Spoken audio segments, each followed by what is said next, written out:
우리 한 절씩 교독하고 마지막 8절 같이 읽겠습니다. 엿새 후에 예수께서 베드로와 야고보와 그 형제 요한을 데리시고 따로 높은 산에 올라가셨더니 그 얼굴이 해같이 빛나며 옷이 빛과 같이 휘어졌다. 그때 모세와 엘리야가 예수와 더불어 말하는 것이 그들에게 보이거늘 여짜와 이르되 주여 우리가 여기 있는 것이 좋사오니 만일 주께서 원하시면 내가 여기서 초막 셋을 짓되 하나는 주님을 위하여 하나는 모세를 위하여 하나는 엘리야를 위하여 하리이다. 말할 때 호련히 빛난 구름이 그들을 덮으며 구름 속에서 소리가 나서 이르시되 이는 내 사랑하는 아들이요 내 기뻐하는 자니 너희는 그의 말을 들으라 하시는지라. 제자들이 듣고 엎드려 심히 두려워하니 예수께서 나와 그들에게 손을 대시며 이르시되 일어나라 두려워하지 말라 하시니 제자들이 눈을 들고 보매 오직 예수 외에는 아무도 보이지 아니하더라. 아멘.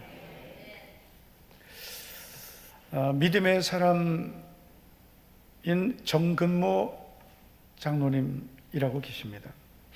이분은 아주 유명한 분인데 벌써 이제 한 시대를 앞에 사셨기 때문에 모르는 분도 많겠지만 한참 정말 한국교회의 좋은 신앙의 감정을 소개했던 분입니다. 이분은 지금 종교 성결교회라는 교회 장로님이시고 은퇴하셨죠. 과기처 장관을 2번 지내셨습니다. 한국전력 사장도 역임하셨고, 이분이 유명한 그 경기고등학교를 졸업하시고 서울대학교를 졸업해서 미국으로 건너갔습니다. 미국에서 최연소 교수가 됐어요. 24살에. 그러면서 미국에서 이제 살아가던 중에 이제 결혼도 하고 가정도 이루고 뭐 그리고 이제 정말 그 행복하게 살아가던 중에 하늘이 무너지는 소식을 듣게 됩니다. 바로 아들이 신부전증이라는 진단을 받게 된 겁니다. 이때 장로님이 처음으로 하나님께 매달려서 이렇게 기도했대요. 하나님, 제 아들을 고쳐주십시오. 그런데 이때 하나님의 세미한 음성을 듣게 되었는데 하나님께서 이렇게 말씀을 하셨다고 합니다. 너는 지금 내 환경에서 감사해 본 적이 있느냐? 그리고 내 아들에게 감사해라 그러시더래요. 제가 아들에게 뭘 감사해야 되나 했더니 내 아들이 아니었다면 네가 이렇게 나를 찾겠느냐? 네가 이렇게 나에게 기도하겠느냐? 그러니까 네 아들에게 감사하라고 하셨답니다. 그래서 지금 힘들게 하는 분이 있으면 그분에게 감사하시기 바랍니다. 예? 당신 때문에 내가 이렇게 기도하겠다. 옆 사람에게 연습합시다. 당신 때문에 제가 살고 있습니다. 연습하세요. 진짜 이분 때문에 내가 힘든 건 아니지만 아무것도 모르고 내가 뭘 고맙지? 나한테 왜 고맙지? 그럴 거예요. 당신 너무 고마워. 너무 고맙다. 예? 뭐가 고맙냐 그러면 너 때문에 내가 이렇게 기도한다. 결국 하나님께서 장로님 마음에 평안을 주시고 여러 가지 우여곡절 끝에 신장 이식을 아버지가 해줬어요. 그리고 아들의 병은 고쳐졌습니다. 이런 믿음을 가리켜서 은혜를 경험한 믿음이라고 할 수 있습니다. 은혜를 체험한 믿음입니다.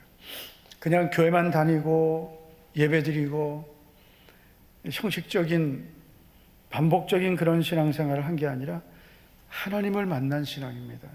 하나님의 은혜를 경험한 신앙입니다. 그래서 이런 믿음은 그냥 교회만 다닌 사람하고는 완전히 다른 거예요. 지금 한국교회의 그 위기 중에 하나가 뭐냐면 은혜 받은 성도들이 점점 사라지는 거죠. 예전에 70년대 뭐 더 그 이전에도 있지만은 저는 80년대 예수님을 믿었습니다. 참 그때 청년 때인데 그 청년들이 찬양 집회 한번 가려면은 서울 온누리교회로 가야 됐어요.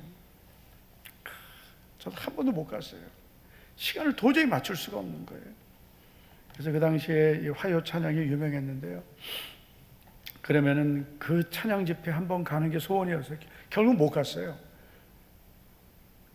지금은 유튜브가 있고 뭐든지 다 얼마든지 할 수 있지만 그 당시에는 그렇게 은혜 받는 자리를 찾아가야 되고, 그리고 주님을 사모하는 그런 영적인 분위기가 한국 교회 안에 가득했습니다. 그런데 지금은 그런 은혜를 사모하는 그런 분위기가 너무나 많이 사라진 거예요. 교회도 냉랭해지고, 그리고 모임도 약해지고, 그래서 성도들이 예전에 이렇게 막 열심을 내고 성도들이 다 같이 열심 낼 때는 그냥 얼떨결에 은혜도 받고 뭐 다 나오니까 나오고, 그래서 은혜를 받는데, 지금은 그렇게 은혜 받는 자리도 드물고 은혜 받는 그런 사모함도 많이 줄어든 거예요. 그래서 성도들이 그냥 교회 다니던 대로, 예수님을 믿던 대로, 예배 드리던 대로 그렇게 신앙생활하지, 막 은혜를 사모하고 갈급해하고 구하고 막 은혜 받는 신앙생활을 하는 성도들이 점점 줄어들고 있습니다. 그러다 보니까 어떻게 돼요? 은혜를 받은 믿음과 은혜를 받지 못한 믿음은 하늘과 땅 차이거든요. 그러니까 은혜를 받은 성도는 오늘도 예배를 사모하고, 주님 내게 오늘도 예배를 받아주시고 은혜를 부어달라고 막 사모하고 막 간절하게 기도하고 그러는데, 그냥 교회 오는 게 그냥 습관화된 좋은 습관이지만, 제가 말하는 거는 이게 간절히 사모함이 없이 교회 오는 게 문제거든요. 그렇게 교회를 와서 그냥 예배 드리는 걸로 만족하는 거예요. 내가 오늘도 주님을 사모하고 주님이 주신 은혜를 받고 오늘도 새 힘을 얻고, 이런 은혜 받는 신앙생활을 해야 되는데 그런 건 전혀 없이 그냥 오늘도 그냥 예배 드리러 오는 거예요. 그냥 반복되는 거죠. 이게 결국은 이런 신앙생활은 열매가 없게 되는 겁니다. 저는 우리 모든 성도들이 은혜를 사모하고 은혜를 더 풍성히 받기를 축복합니다. 여러분, 하나님께서 우리에게 이 주시는 은혜를 받으면요, 여러분, 우리의 믿음은 완전히 새로워집니다. 정금모 장로님이, 물론 장로님 되기 전이지만 이 고난이 없었다면 하나님을 그렇게 찾지도 않았고요, 하나님을 깊이 만나지도 못했을 거예요. 그런데 고난 중에 주님을 만나고 은혜를 받으니까 평생을 하나님께 쓰임 받습니다. 아직도 대단하신 분이에요. 정말 한번 많은 세월이 지났지만 유튜브에 들어가시면 정금모 장로님 간증이 있어요. 보이지 않는 손, 이런 제목이 있습니다. 이분은 과학자란 말이에요. 과학자인데, 그 과학자이면서 이런 고난을 만났을 때 말씀과 기도만 붙으니까 사람들이 이랬대요. 당신은 과학자가 그런 문제가 있는데 말씀과, 하나님 말씀과 기도만 하면 되느냐. 그런데 할 수 있는 게 없더래요. 고난을 만나보니까 아무리 내가 지식이 있고 뭐 아무리 좋은 배경이 있어도 그게 아무런 도움이 안 되더라는 거예요. 그리고 그 보이지 않는 손은 하나님의 손인 거예요. 과학을 깊이 연구하다 보니까 보이지 않는 하나님의 손이 있다는 걸 안 거예요. 사람들은 과학만 보지만 그 배후에 하나님의 보이지 않는 손이 있다는 걸 본 거예요. 그래서 참 은혜를 받으면 다 다르게 보이는 겁니다. 오늘 말씀해 보면 예수님께서 베드로, 야고보, 요한 이 세 제자를 데리고 산 위로 올라가셨습니다. 지금도 성지에 가시면 이 산에 올라갑니다. 차 타고 올라갑니다. 차 타고도 한참 올라갑니다. 그러니까 예수님이 베드로와 야고보, 요한을 데리고 높은 산에 올라가신 것은 많은 시간을 들여서 올라가신 거예요. 그 당시에는. 그리고 여러분 한번 보십시오. 17장 1절 보시면 엿새 후에 예수께서 베드로와 야고보와 그 형제 요한을 데리시고 따로 높은 산에 올라가셨더니, 요 세 제자만 데리고 가신 적이 몇 번 있거든요. 그래서 요 세 제자는 핵심 제자입니다. 12제자 중에 핵심적인 세 제자들, 이 세 제자들을 데리고 변화산도 올라가시고, 회당장 야이로 집에 갔을 때도 세 제자만 데리고 집에 들어가시고, 그리고 겟세마네에서 기도하실 때도 다른 제자들도 있지만 세 제자를 더 가까이 부르셨어요. 그래서 여러분, 이 세 제자는 아주 중요한 제자들입니다. 그런데 이들에게 어떤 일이 일어납니까? 2절을 보시면 그들 앞에서 변형되셨다. 예수님의 모습이 변형되셨어요. 그래서 그 얼굴이 해같이 빛나며 옷이 빛과 같이 휘어졌더라. 예수님의 얼굴이 빛나고 옷이 빛과 같이 휘어진 빛이 나는 상태가 된 거죠. 그래서 이런 이 말씀을 해석하기를 성육신 이전에 가졌던 그리스도의 영광을 보여주신 거다, 이렇게 해석합니다. 성육신 이전에 하나님으로서 가지고 계시던 영광을 보여주신 거예요. 자, 그런데 여기서 그치지 않습니다. 3절을 보면 그때 모세와 엘리야가 예수와 더불어 말하는 것이 그들에게 보였다. 베드로, 야고보, 요한의 눈에 모세와 엘리야가 보인 거예요. 모세는 율법의 대표자고 엘리야는 선지자의 대표자입니다. 그래서 모세와 선지자, 이 구약의 대표자들이에요. 근데 이들과 대화를 하는데 다른 복음서에 보면 예수님의 고난과 죽으심 뭐 이런 것에 대해서 대화를 하신 거예요. 이걸 보니까 제자들이, 여러분 생각해 보세요. 여러분 기도하다가 그냥 예수님 옷깃만 봐도 뭐 너무 좋은데 예수님 얼굴을 빛나는 해같이 빛나는, 해보다 더 빛나는, 성경에는 해같이 빛난다 하지만 해보다 더 빛나는 거거든요. 그 주님의 영광을 보고 모세와 엘리야를 보고, 그러니까 여러분 이건 정말 엄청난 은혜를 체험한 거예요. 그냥 꿈꾸고 환상 본 게 아니라 실제로 본 것입니다.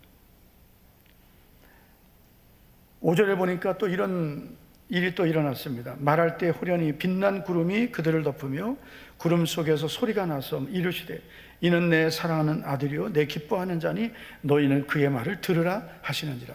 하나님의 음성, 성부 하나님의 음성이 들린 거예요. 여러분 이런 은혜 여러분 받으면 이건 아마 간증 집회 다닐 거예요. 제가 주님을 만났고 뭐 영광을 보았고 뭐 천국 한 9팀만 갔다 와도 간증하고 다니는데, 천국은 이미 계시록의 21장 22장에 자세히 나와 있어요. 간증 안 들으셔도 돼요. 천국을 다 말씀해 주셨는데,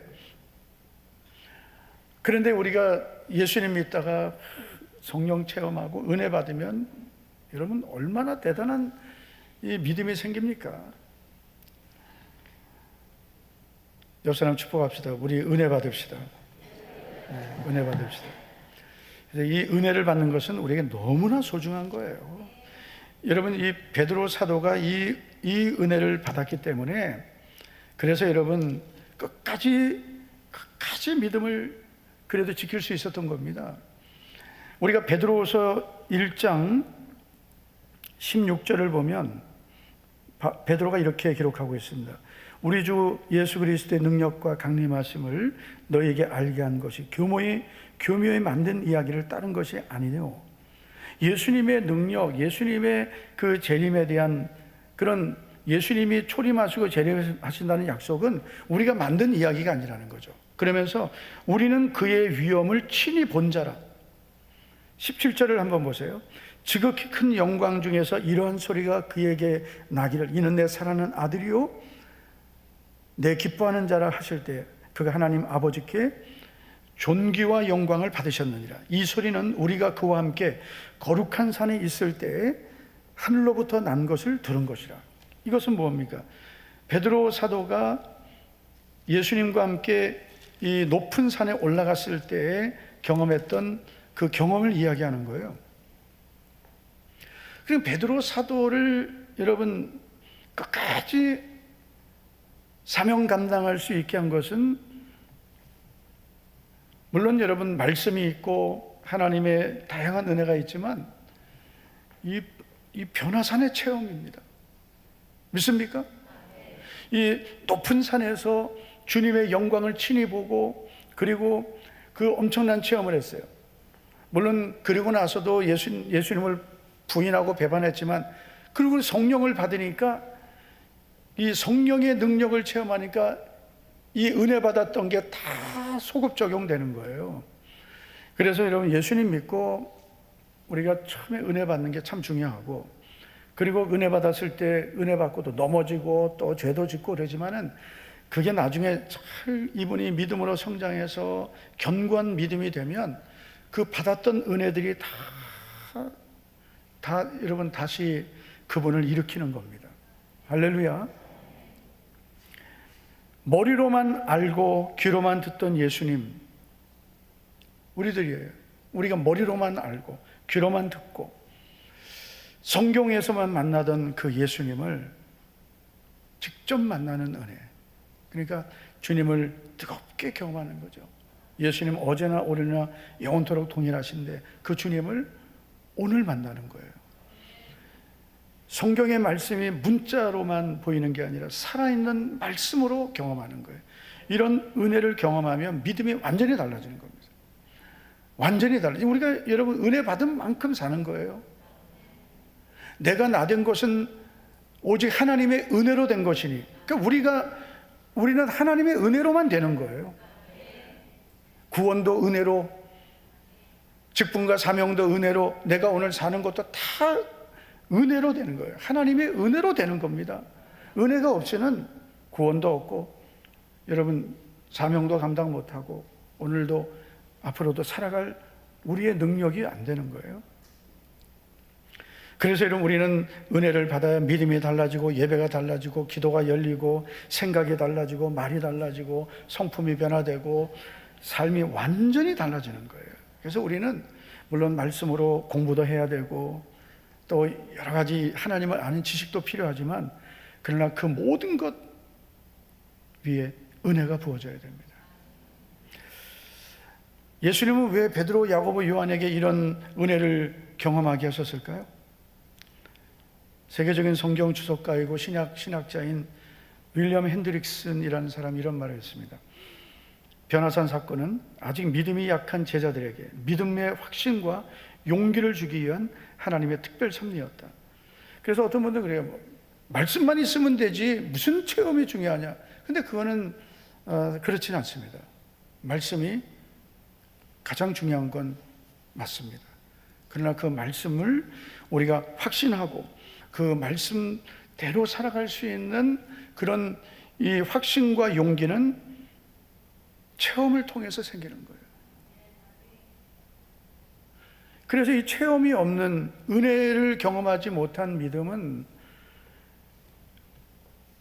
그냥 말씀을 듣고 은혜는 받고 뭐 당연히 은혜죠. 그렇지만은 이런 살아계신 주님을 만나는 그런 분명한 영적인 체험이 없으면 그 믿음은 약하다는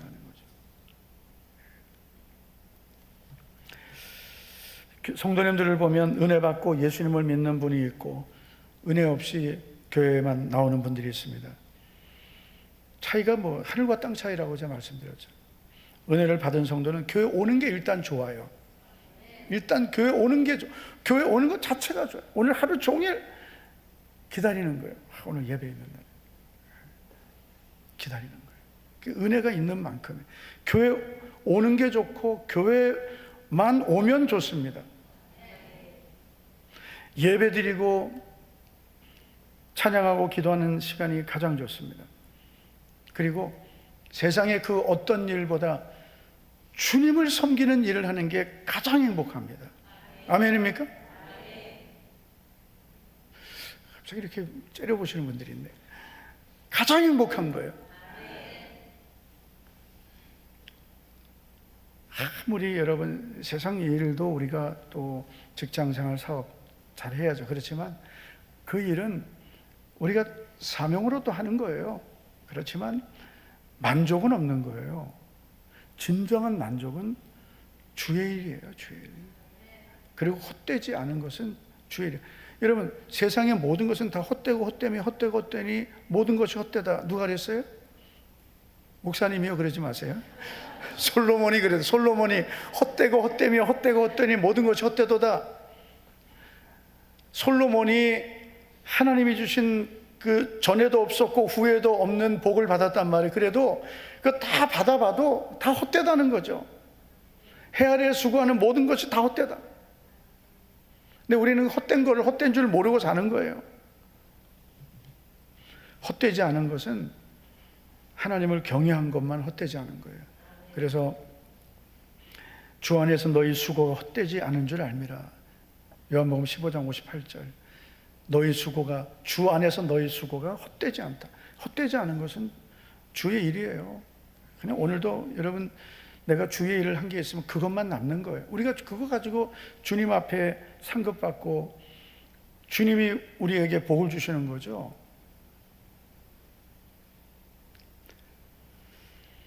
우리가 누가복음 8장을 보면 이런 말씀이 나옵니다. 그 후에 예수께서 각 성과 마을에 두루 다니시며 하나님의 나라를 선포하시며 그 복음을 전하실새 12제자가 함께하였다.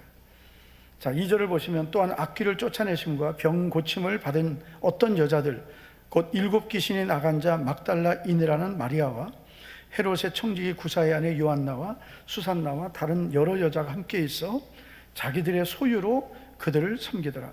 자, 성경은 예수님과 12제자를 이 여자들이 섬겼다 이렇게 말합니다.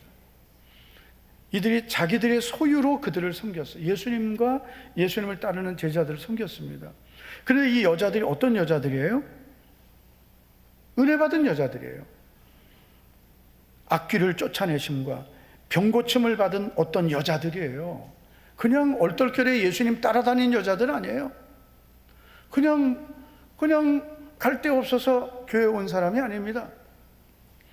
병고침을 받고 악귀를 쫓아내심을 받고, 그래서 그 중에 여러분 7 귀신이 나간 막달라인이라는 마리아, 막달라 마리아라고도 하죠. 7 귀신이 나갔단 말이에요. 그리고 헤롯의 청지기 구사의 아내 요한나, 수산나, 여러 여자들, 다 은혜 받은 여자들이에요. 이 은혜 받은 여자들이 자기들의 소유로 그들을 섬긴 거예요. 다 어려운 때지만 은혜 받으니까 주님을 섬기고 그리고 제자들을 섬긴 거예요. 여러분, 지금도 다 은혜 받은 사람이 주님을 섬기고 교회를 섬기는 거죠. 은혜가 없으면 못합니다. 은혜 받은 만큼 주님을 섬기는 거예요. 그냥 은혜 없이 교회만 다니는 분들은 누가 하겠지? 아유, 힘들게 저 뭐하러 저렇게 하나? 꼭 내가 해야 되나? 누가 하겠지? 누가 하겠지? 그러면 누가 하겠지? 아, 우리가 할 사람 많은데 뭐. 그러나 은혜 받은 사람은 내가 하고 싶은 거예요. 내가. 아멘도 안 하네. 내가 하고 싶은 거예요. 내가. 뭐든지 내가 하고 싶은 거예요. 내가 주님도 섬기고 싶고 막 교회도 섬기고 싶고 막 내가 하고 싶은 거예요. 옆 사람에게 하고 싶기를 바랍니다. 하고 싶어져야 돼. 이게 은혜예요. 하고 싶은 게. 여러분 한번 돌아보세요. 내가 은혜가 가장 많을 때는 뭐 하고 싶어. 전도도 하고 싶고 주일도 하고 싶고 아직 자격도 안 되는데 막 하고 싶은 거예요. 예. 저도 예수님 믿고 제일 하고 싶었던 게 찬양인데 안 시켜줘. 근데 안 시켜줘. 교회는 세례를 받아야 된다는 거예요. 성경에는 없어요.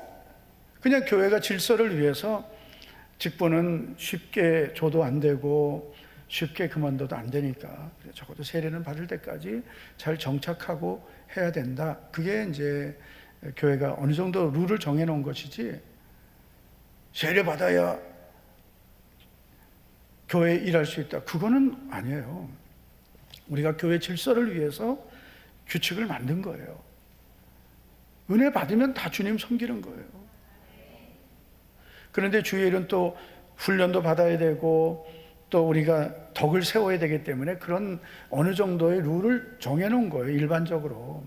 그런데 예외도 있어요. 예외 뭐냐면 지금 교회 그냥 10년 다닌 사람보다 더 주님 사랑하는데 세례 받을 때까지 가만히 계세요. 난 그것도 안 맞다고 생각해. 그렇잖아요. 아니 10년 20년 다녀도 교회 주일만 딸랑 나와가지고 도대체 저분은 뭐 하는 분인지도 모르고 어떻게 사는지도 모르고 아무것도 몰라요. 그렇게 그냥 교회만 그냥 점찍듯이 다니는 거예요. 그리고 그런 분들 물어보면 모태신앙이 많아요. 장로님들, 우리에게 모태신앙 보면은 목사님 아들들이 많아요. 또 장로님 딸들도 많습니다. 장로님들 안심하지 마세요. 직분자 자녀들이 그래요. 지금.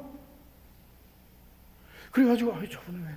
그러니까 그런 걸 어렸을 때부터 교회 다녔으니까 교회를 안 가면 안 돼. 왜 안 가면 안 되냐? 안 가면 찜찜해. 안 가면 안 되는 거예요. 그러니까 가긴 가야 되는데 은혜를 못 받고 교회를 다닌 거예요. 그러니까 교회 가도 은혜 받는 방법도 모르고요. 여러분 교회만 오는 동안 하나님 은혜 주십니까? 은혜 받을 그릇이 돼야 되죠. 은혜 받을 준비를 해야 되죠.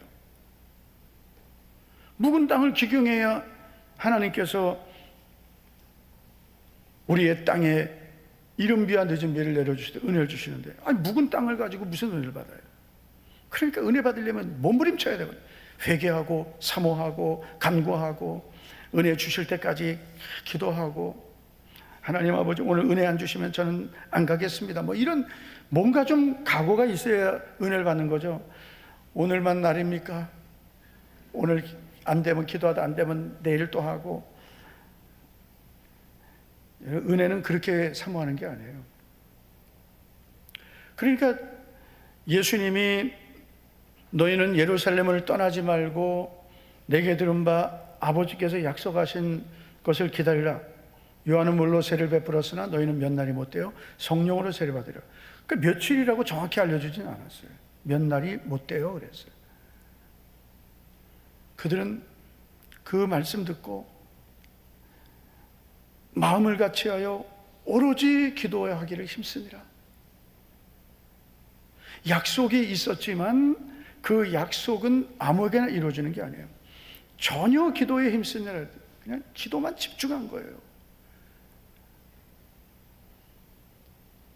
그래서 은혜 받는 거예요. 은혜는 그냥 교회에 와서 예배만 왔다 가고 은혜 받기 어려워요. 그 뜨거운 은혜를 체험하기가 어렵습니다. 여러분 낮 예배 때 교회에 와서 예배 드리는 것은 우리가 주의를 지키면서 그 영광의 예배를 드리는 거예요. 그 시간에 뭐 우리가 뭐 사모하고 기도하고 막 그럴 수는 없어요. 시간적으로도 제한이 있고, 그리고 그 낮 예배는 새 가족도 오고 뭐 다양한 성도들이 오기 때문에 그 시간은 그분들에게도 좀 배려해야 되고, 그분들은 거기에 와서 그만큼의 은혜만 받는 거예요. 그러나 우리가 새벽에 나오고 금요일 나오고 수요일에 나오고 또 개인적으로 작정 기도하고 금식하고 철야 기도하고, 왜 이런 기도를 합니까? 은혜 받으려고 하는 거예요. 왜냐하면 은혜 받아야 내가 나 되는 거예요. 은혜가 없이는 아무것도 안 됩니다. 은혜가 없이는. 우리 자주 찬양하죠. 은혜 없이는 살아갈 수 없네. 호흡마저도 다 주의 것이니. 예. 제가 전에 극동방송 아침에 그 찬양 방송할 때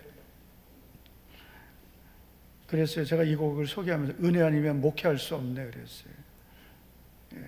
은혜 아니면 아버지 역할도 못하고, 은혜 없으면 어머니 역할도 못하고요. 은혜 없으면 우리는 아무것도 못하는 거예요. 여러분 은혜 받기를 축복합니다. 자, 어떻게 은혜를 경험할 수 있는지 한번 보겠습니다. 어떻게 은혜를 경험할 수 있을까? 첫째는 주님을 만나는 장소와 시간을 가져야 합니다. 자, 여러분 오늘 1절 말씀에 보면 엿새 후에 예수께서 베드로와 야고보와 그 형제 요한을 데리시고 따로 높은 산에 올라가셨더니 그랬습니다. 따로 높은 산에. 자, 여러분 마태복음에서는 3명의 제자들 데리고 따로 높은 산에 그냥 올라가셨다 이렇게만 되어 있습니다. 그런데 누가복음 9장 28절을 보면 더 자세히 나와 있는데, 예수께서 베드로와 야고보와 요한을 데리고 기도하시러 산에 올라가셨다. 그냥 캠핑 가신 게 아니에요. 기도하시러 가신 거예요. 시간이 남아서 간 게 아닙니다. 제자들은 그 산 아래에 있었어요. 지금 산 아래에서 예수님 내려오시니까 귀신 들린 아이의 아버지가 와서 제자들에게 고쳐달라는데 못 고치고 뭐 그런 사건이 일어나고 있었단 말이에요. 예수님은 그 자리를 비울 수가 없는 거예요. 바쁘신 거예요. 그런데 따로 높은 산에 올라가셨어요.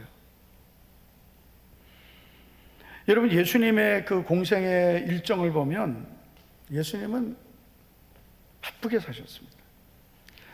그런데도 항상 기도하셨습니다. 마가복음 1장 35절 보면 새벽 아직도 밝기 전에 예수께서 일어나 나가 한적한 곳으로 가서 거기서 기도하시더니 그랬습니다. 새벽 아직도 밝기 전. 그럼 몇 시쯤 되겠어요? 우리 새벽 기도, 그죠? 새벽 기도 시간. 새벽 기도 누가 만들었나? 어떤 놈이 만들었나? 그거 큰일 나는 거예요. 예수님 하셨어요. 예수님이. 새벽 기도가 물론 우리 1907년 평양 대부흥이 일어났을 때 그때 사실 한국교회, 조선교회가 새벽 기도를 했어요. 그게 시초라고 하는데, 그러나 더 원조는 여러분 예수님이세요. 구약에도 기도했던 이 믿음의 사람들 많습니다. 보면은 여호수아도 아침 일찍, 모세도 아침 일찍, 항상. 그래서 성령님은 항상 아침에 일하시는 거예요. 그리고 보세요.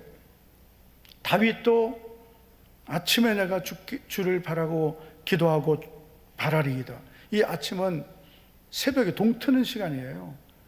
오전 9시, 10시가 아니에요.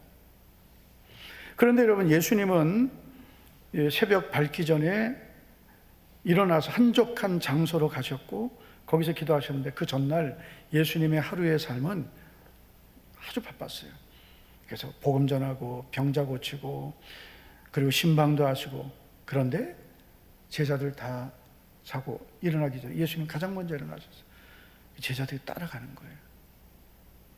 그래서 교회는 가장 중요한 게 뭐냐? 뭐 예배가 중요하지만 새벽 기도가 중요한 거예요. 새벽 기도가 얼마나 중요한지, 이걸 제가 목사님들 만나보면 목사님들도 이걸 포기한 분들이 많아요. 성도들이 새벽 기도 안 나온다. 그 성도들을 살리는 게 아니라 죽이는 거예요. 새벽 기도 안 하고 잠 좀 더 자는 것보다 새벽 기도하고 좀 피곤한 게 인생에 덜 피곤합니다. 그 훨씬 더 하나님 은혜로 살 수 있어요. 아유, 새벽에 뭐 피곤한데 뭐 그냥 일어나면 뭐 새벽 기도 갔다 오면 하루 종일 졸리고 뭐 피곤하고 뭐. 그런데 여러분, 실컷 자고 살아보세요. 기도도 안 하고. 그리고 나는 시간 날 때 기도해야지. 시간이 안 나요. 시간이 안 나요. 그리고 나는 밤에 기도해야지. 밤의 기도는 하루를 닫는 기도예요. 눈은 뜨세요. 눈은. 저녁 기도는 하루를 닫는 기도예요. 끝나고 하나님 오늘도 잘못 살았습니다. 하나님 아버지 오늘도 힘들었습니다. 뭐 이런 그러고 끝날 겁니까? 하루를 시작하면서 기도해야 되죠. 믿습니까? 그래가지고 기도 안 하고 피곤한데 요즘 너무 피곤해, 바쁘고 뭐 일도 많고 바쁘고 바빠가지고 뭐 기도할 시간이 없어가지고 기도 못하고 그래 일만 바쁘게 살잖아요. 그럼 어떻게 되는지 아세요? 내 인생이 꼬이기 시작하는 거예요. 여러분, 요한 웨슬리는 나는 바쁘기 때문에 더 기도한다 그랬어요. 새벽 기도하고 몸은 좀 피곤해도 차라리 몸이 좀 피곤한 게 되죠. 인생이 피곤한 것보다 낫습니다. 아멘 합시다. 아멘. 자, 마태복음 14장에 보면 예수님이 오병의 기적을 행하시는데, 그 후에 예수님이 제자들을 건너편으로 보내죠. 갈릴리 건너편으로. 자, 보시겠습니다. 마태복음 14장 22절 다 같이요. 시작. 예수께서 즉시 제자들을 재촉하사 자기가 무리를 보내는 동안에 배를 타고 앞서 건너편으로 가게 하시고 제자들을 먼저 보내셨어요. 그리고 23절 보면 무리를 보내신 후에 기도하러 따로 산에 올라가시니라. 저물매 거기 혼자 계시더니 예수님이 혼자 산에 올라가서 기도하셨어요. 여러분, 예수님은 엄청난 일을 행하셨습니다. 기적을 행하셨습니다. 사람들이 다 예수님 따라다니고 예수님 바라보고 있지만 예수님은 다 보냈어요. 그리고 따로 예수님은 혼자 계셨어요. 이 혼자 계시더니 예수님이 혼자 계셨어요. 바쁘다고 사람만 만나고 일만 하고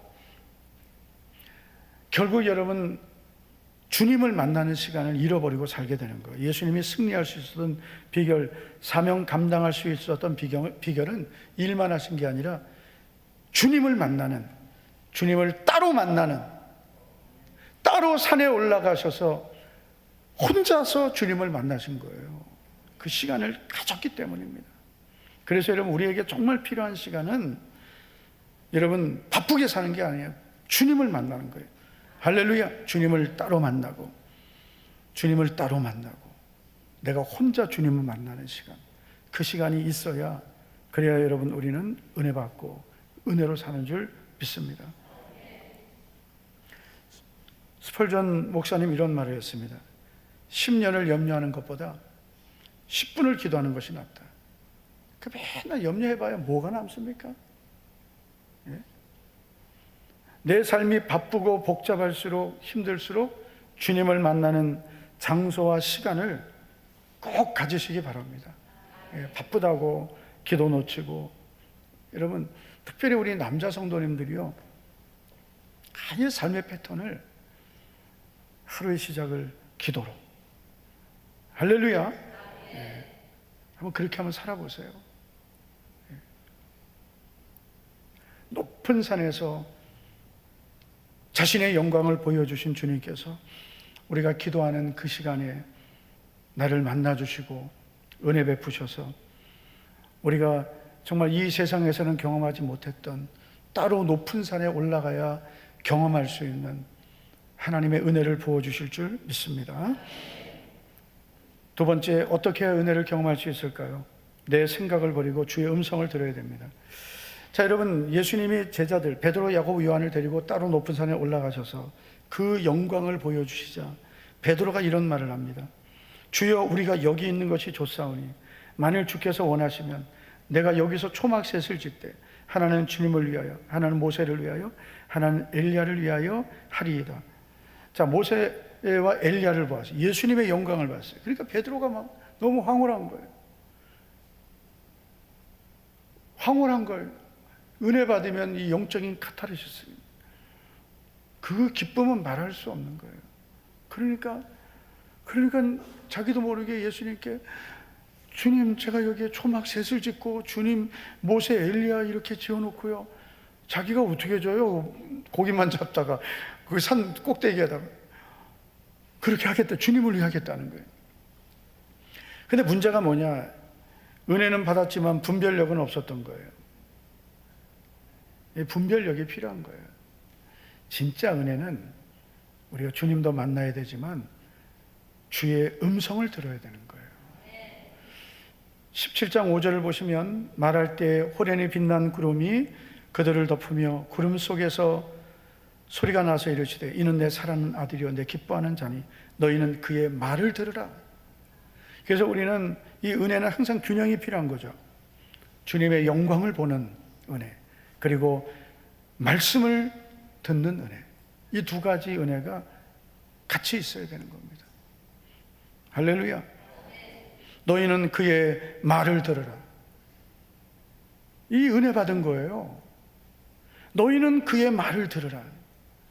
은혜 받은 성도는 그래서 자기 생각, 자기의 계획이 앞서지 않고 주의 음성을 듣는 거예요. 그게 바로 은혜 받은 성도입니다. 은혜 받기 전에는 다 자기 눈높이로, 자기 생각으로 다 판단해요.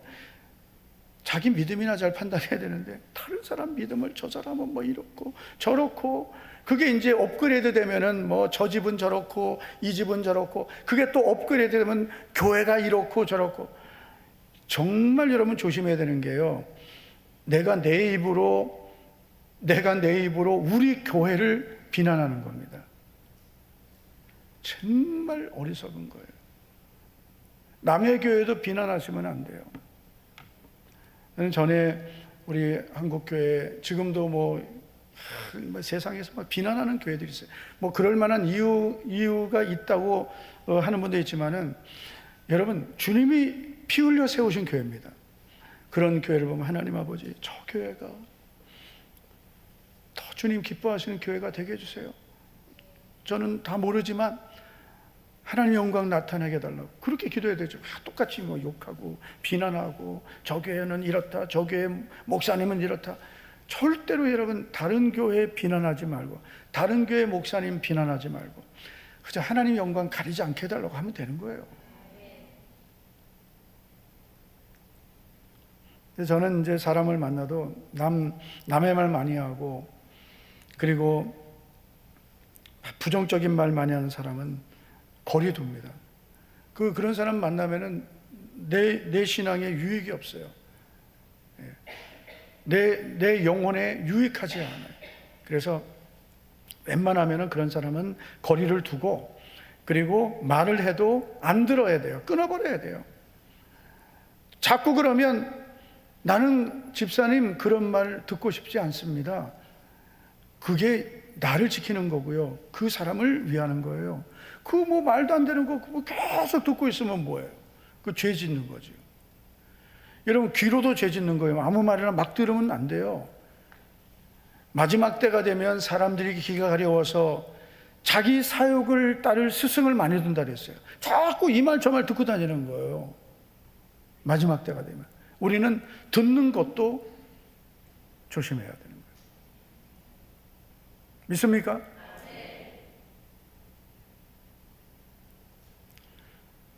너희는 그의 말을 들으라 그랬습니다. 자꾸 여러분 세상 말만 듣고 사람 말 듣고, 그리고 또 들은 말 막 여기저기 말하고, 남의 말하고, 업그레이드면 남의 집 얘기하고, 남의 집 자식 얘기하고, 교회 얘기하고, 뭐 장로님들 얘기하고, 뭐 부교육자도 입에 올리시면 안 돼요. 나중에 다 한 교회를 목회할 목사님들이에요. 전도사님들도 무시하면 안 돼요. 하나님이 주의 종으로 부르신 거예요. 제가 처음 그 전도사 됐을 때 그 어린 종이래 나보고. 상당히 기분 나쁘더라고요. 아니, 종이라고도 하면 안 돼요. 여러분은 주의 사자라고 해야 되지. 종은 내가 나를 낮출 때 주의 종이 듣겠나이다 이러는 거지. 종은 종놈이에요. 주의 종님, 그건 안 맞는 말이잖아요. 그래가지고 저도 전도사 때 성도들이 이렇게 많이 아껴주고 했는데, 보니까 아무리 나이가 어려도 하나님이 쓰시고 훈련시키는 주의 종으로 봐야 되지. 아이고, 그냥 너무 귀엽다, 이런, 특히 연세 드신 분들은 너무 이제 그런 게 있어요. 절대로 그러면 안 돼요. 항상 하나님이 쓰시는 사람, 하나님의 사람, 그리고 교육자들의 부족함이 있어도 함부로 말하지 않고, 훈련받는 과정이잖아요. 잘 훈련받아서 앞으로 정말 하나님 기쁘시게 하고 주님의 교회를 잘 세우는, 정말 하나님 쓰시는 하나님의 사람 되게 해달라고 그렇게 축복하고 기도해야 되죠.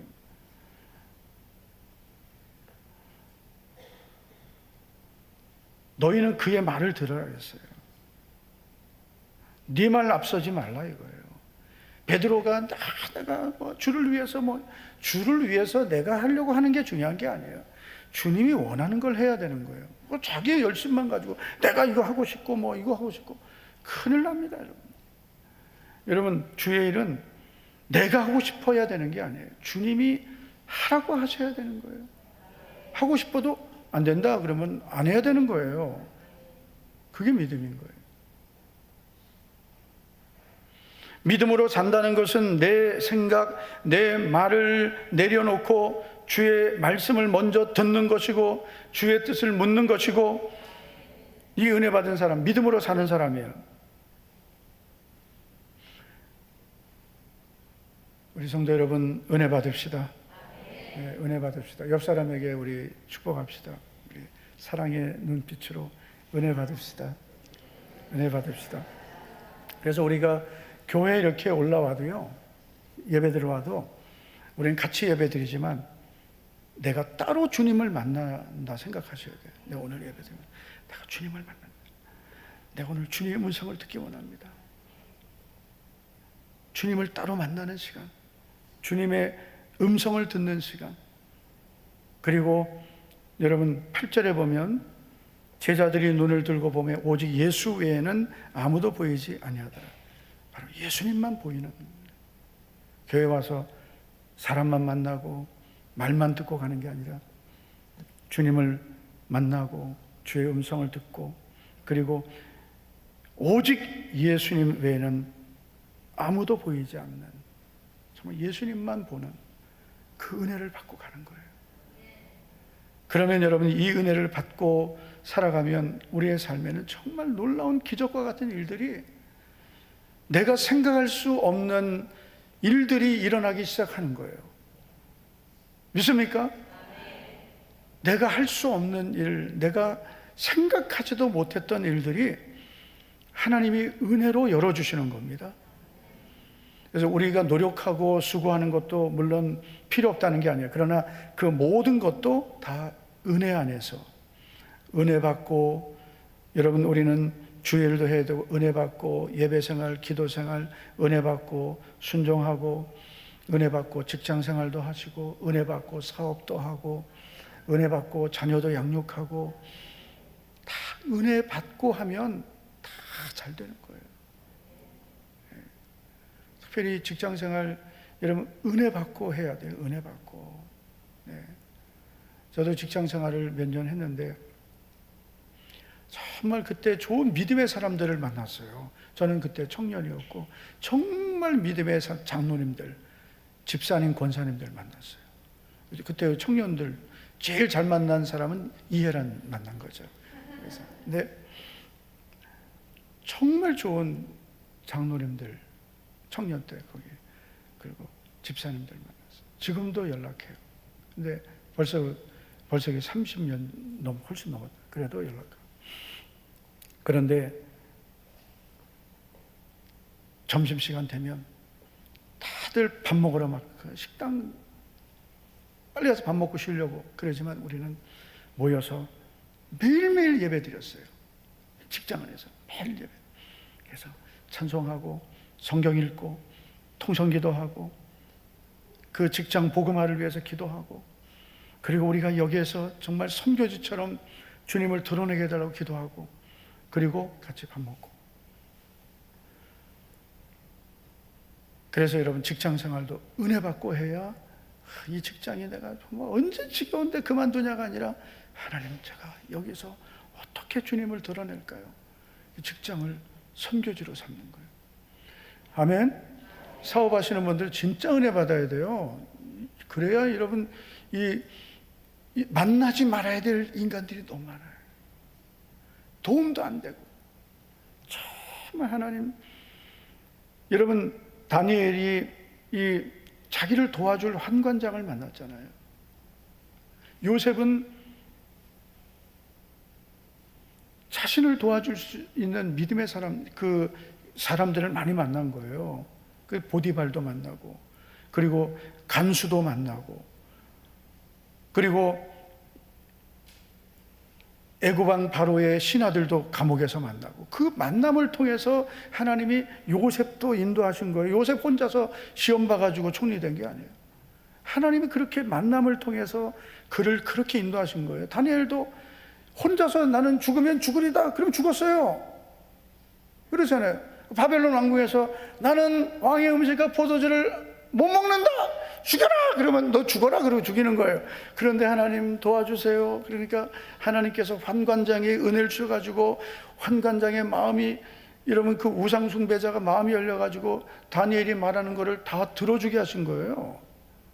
그래서 다니엘이 채식만 먹고 하나님 은혜로 3년 교육 잘 받고 하나님이 주신 이 지혜와 능력으로 바벨론 총리가 되는 거예요. 그래서 우리는 다 그래요. 목회도 사람 잘 만나야 돼요. 다른 분들 그래요. 어떻게 목자고 그렇게 좋은 교회는 사람 잘 하나님의 은혜로 좋은 장로님들 만나고 좋은 성도님들 만난 거예요. 저는 그렇게 믿습니다.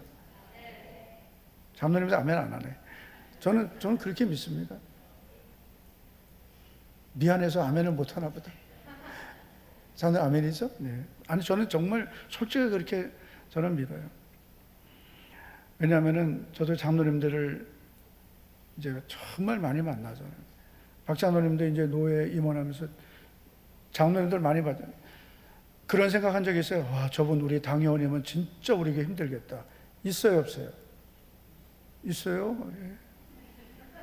저도 이제 밖에서 장로를 만나면은, 저분이 우리 교회 장로면 내 목회 진짜 피곤하겠다. 예? 제가 제 아내에게 그런 얘기하면, 그래도 당신은 잘 이겨낼 거야 그러는데, 그 이기기까지 얼마나 힘들겠어요. 예? 그래서 목회도 잘 만나야 돼요. 성도들도 잘 만나야 되고, 맨날 노는 거 좋아하는 목사님 만나보세요. 놀러 다니기 재밌죠. 뭐가 재밌어요? 재밌기는. 예? 뭐가 재밌어요? 임원홍 권사님, 내가 어디 권사님 우리 이번에 저기 단풍 어디 보러 갈까요? 계획 좀 한번 짜보세요. 그러면 목사님 할렐루야. 우리 목사님 너무 은혜롭고 이렇게 성도들의 마음을 이해해주고 배려해주는 목사님 없을 거예요.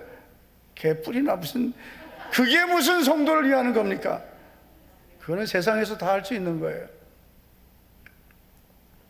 교회 와서 놀 생각하고 교회 와서 세상 즐거움 찾을 생각하면 안 돼요. 그러면 교회는, 그래서 교회가 이렇게 된 겁니다. 교회들이 세상께 다 들어와 가지고 기도도 안 하고 전도도 안 하고 온전히 예배도 안 드리고 뭐 생각하는 게 어떻게 하면 놀러 다닐까, 이것만 생각하고 있어. 그런다고요. 지금 연중 행사가 놀러 다니는 거예요. 친목은 뭐 맨날 친목만 합니까? 예? 교회가 무슨 친목회를 해요? 무슨 교회가 무슨 뭐 하는 데입니까? 친목단체입니까? 친목회하게. 성도의 교제를 하는 거죠. 진정한 성도의 교제는 예수 그리스도 안에서, 성령 안에서 먹든지 마시든지 다 그 은혜로 하는 거지. 그러니까 교회가 세속화돼가지고 육신의 모임만 만들고 말이에요. 세속적인 모임, 그런 데서 문제가 생기고 그런 데서 시험이 다 들어오는 거예요. 오직 예수 외에는 아무도 보이지 아니하더라. 우리 모두 이 은혜 받기를 축복합니다. 하나님 아버지 감사드립니다. 오늘도 우리 성도들 수예배 사모하며 나오게 하심을 감사를 드립니다. 오늘도 분주한 하루를 살았지만 주님을 예배하는 자리를 기억하고 나왔습니다. 우리 성도들 날마다 부어주시는, 때를 따라 도와주시는 은혜로 살아가게 하옵소서. 우리는 한 치 앞도 알 수 없는 유한한 존재들, 무지한 존재들임을 고백합니다. 내가 나된 것은 하나님의 은혜인 줄 믿고 감사합니다. 살아온 것도, 지금 사는 것도, 살아갈 것도 하나님의 은혜입니다. 이 은혜를 날마다 감사하며 살아가게 하옵소서. 주님 우리에게 은혜 부어주셔서 그 은혜로 살아가고 그 은혜로 우리 가정도 세워지고 교회도 세워지고 직장도 승리하고 사업도 성공하고 은혜로 살아가게 하옵소서. 믿음으로 11조를 드린 조현정 권사님, 김자영 집사님, 건축씨앗 선교 구제 장학 전도원금 조현정 권사님 드렸습니다.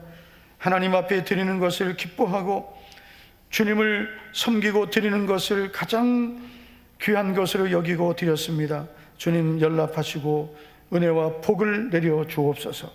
감사함을 김영미 권사님, 조현정 권사님, 이은주 권사님, 이인수 집사님, 박미양 집사님, 김광일, 임소리, 김주하, 이대현, 1000번째 드린 손길들 연락해 주시고 은혜와 복을 풍성히 내려주셔서 주님 오늘 이 밤에도 찬양하고 기도할 때 하나님의 은혜를 우리에게 부어 주시옵소서. 예수님 이름으로 축복하며 기도하옵나이다. 아멘, 아멘. 우리 다 같이 우리 자리에서 일어나셔서 내가 누려왔던 모든 것들이, 내가 지나왔던 모든 시간이, 내가 걸어왔던 모든 순간이 당연한 것 아니라 은혜였습니다. 고백하고 찬양합니다.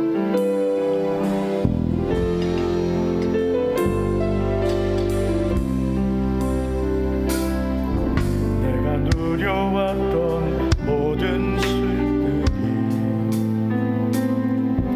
내가 지나왔던 모든 시간, 내가 걸어왔던 모든 순간 당연한 것 아니라 은혜였어. 아침 해가 뜨고 저녁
하나님의 자녀로 살며